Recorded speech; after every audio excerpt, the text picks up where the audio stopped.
पुत्रवती भव महारानी कौशल्या। हे नाथ, आज आप ये कैसा मजाक कर रहे हैं अपनी धर्म पत्नी के साथ में। आप इस तरह का मजाक कर रहे हैं हमारे साथ, ये शोभा नहीं देता। मतलब आप हमें कह रहे हैं पुत्रवती भव। हे नाथ, आपको ज्ञात है कि हमारे कोई संतान नहीं है।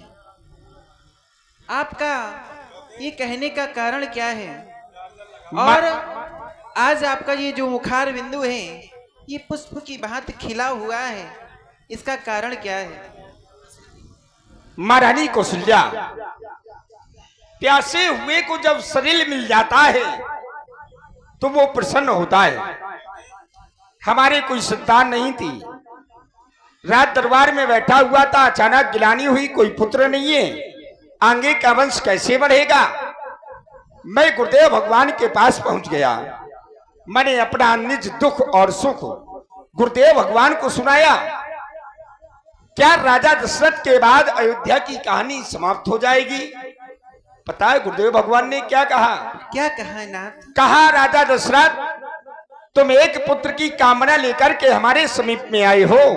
तुम्हें एक पुत्र नहीं, धर्म धीर हुई है सुतचारी, त्रिभुवन विदित भगत भयारी, तुम्हें 4 पुत्रों की प्राप्ति होगी, लेकिन तुम्हें पुत्रेष्टि यज्ञ करवाना पड़ेगा।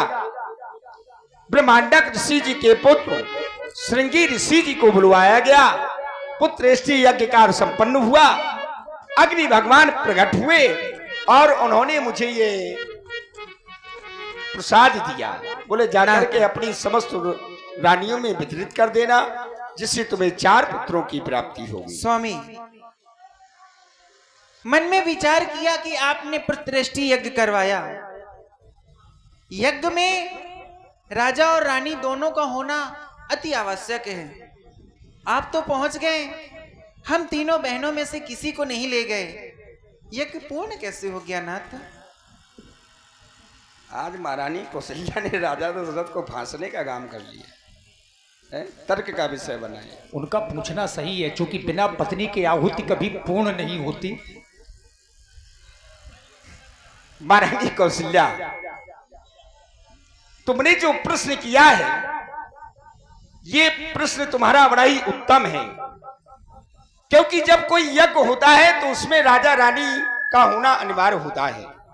मैंने तुमको नहीं बुलवाया, उसका एक कारण है, क्योंकि जो यज्ञ किया गया, जो उसमें आहुतियां पड़ी, वो मेरे द्वारा आहुतियां नहीं पड़ी। जब मेरे द्वारा आहुतियां नहीं पड़ी, उसमें आपका कोई कार्य ही नहीं था।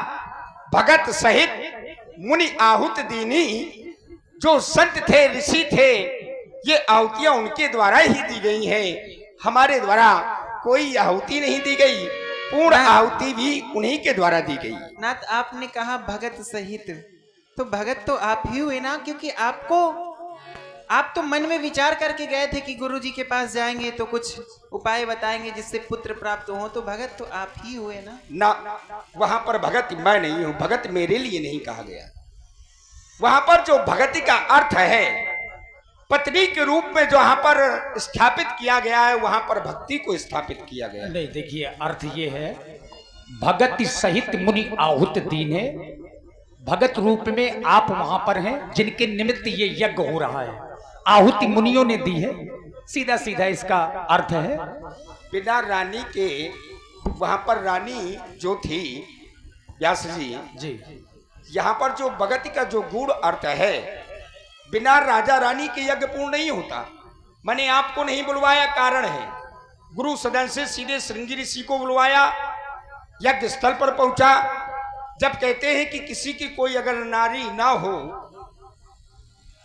उपस्थित, तो भक्ति को नारी माना गुरु वशिष्ठ जी ने और मेरे बगल में बिठाया, तब आहुतियां दी गई।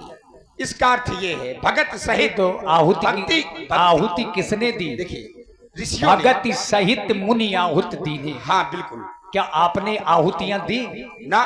तो वही चीज है, वही चीज हम बोल रहे हैं। लेकिन वहां पर भक्ति स्वरूप मेरी पत्नी के रूप में भक्ति को बिठाया गया, यही सत्य है। आहुति तो मुनियों ने ही दी है, आपने तो दी नहीं।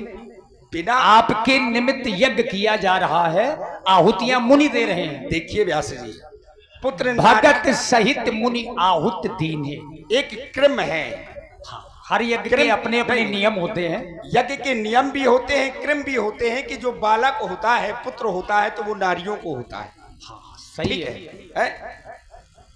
इसलिए भक्ति स्वरूप वहां पर भक्ति को बुलाया गया, अर्धांगिनी के रूप में भक्ति के द्वारा पूर्ण आहुति दी गई।